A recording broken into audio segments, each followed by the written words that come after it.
Do you ever get to a popular tourist destination and you know the photograph you want to take, you've seen it before, it's in your head, and when you get there, the place is full of tourists. You can't even get into the spot you want to get, you're bumping shoulder to shoulder, everyone's getting in the way, you sneak in a quick look at the person's camera next to you to see what shot they got and you want it yourself, and it's just a mess. Well, when you get there, get into the position you want, the best possible one you can, and take that photograph anyway. You may only go there once in your life, it may be something you want to frame, and just take it anyway, even if there's things in the frame. Because what you can do when you get back home, put your photograph into Photoshop and you can clean up your image and make it look a lot neater, and that's what I'm going to show you how to do here. Very simple trick, you may already know about it, but let's go into Photoshop and see what we're doing. This is a photograph I took when I went to Annecy in France earlier this year. I was working in Switzerland and it was an absolutely perfect day for photographs, so we just typed into the sat nav to find a local spot, and Annecy was an hour's drive away. We thought, let's go there, it looks amazing. We were very, very lucky, the weather was absolutely perfect, and this is what I got. But if you look at this photograph, it is so busy. There is so much stuff in the screen. Like, the focus point is the mountains, but I've got a swan down here, I've got a man on his boat, raft, whatever it is, here, swans here, more boats here. It is too busy. But what I can do, very simply, I can clean this up. So what we're going to do is we're going to start a new layer. In Photoshop, I always like to start a new layer. That way, if it goes wrong, I can just delete the layer. I can switch the layer on and off to see the before and after. So create that first layer, and then over here, we're going to go to the lasso tool. That will allow me to click, drag around the bit I want to get rid of. So we're going to start with this swan at the bottom. You're going to head up to Edit, Content Aware Fill, and it really is quite a magical tool. So what you've got here, this green area is everything that the computer has selected, and it's going to read that to decide what to replace the swan with. And this is your preview window of how it may look once the swan's disappeared.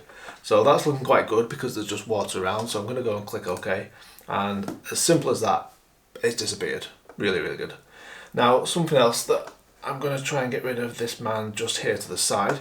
So again, I'm going to click on a new layer, still got the lasso tool, and we're going to draw around this man to try and delete him. Same again, go to Edit, Content Aware Fill, and again we've got this green.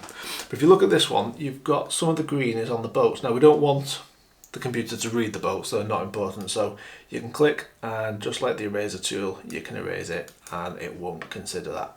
Again, this lady up here, this boy here, and up in the distance, we don't want it to consider any of this when deleting that man, just the water. So I've left some of the water on there, and as you can see from the preview window, that looks pretty natural. That's quite good. Already it's cleaned up a bit.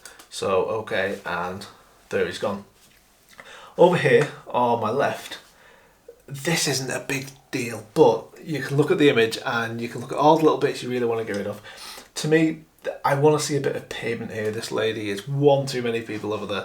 So same again, I'm going to go to the layer. I'm going to draw around this lady, Content Aware Fill, and this is what we're dealing with here. So that's how it will delete her.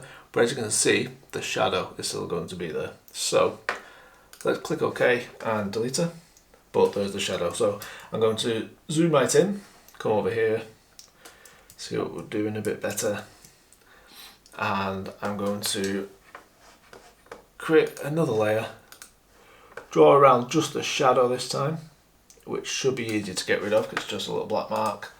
And same again, we're going to delete what we don't want it to see around here, just the pavement area, and just like that, the shadow's gone.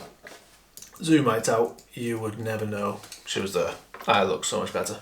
And you can do this for any part of your image, so you look around the image and see what you want to get rid of. Obviously you can go too far, but it's nice to just clean up the image a bit. Now with this image in particular, I wanted to see the mountains in the background, and I wanted like a almost like a runway up the centre, using the boats at the side to direct the attention to the middle.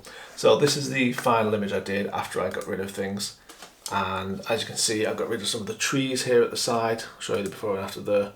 Got rid of the trees, a few more of the boats on the side as well. and it just looks a lot cleaner. I've now got that view up the middle.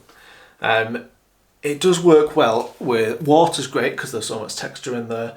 If you've got any areas of texture, it works really well. Even clouds, they work quite well. It can get a bit tricky when you're trying to move more detailed areas, so play around a little bit. As I said, delete some of the things that you don't want the computer to be aware of when it's putting that in, and you'll create a much better image. It's really nice. So if you found this tip useful, consider subscribing to the channel. I will be posting more videos more regularly.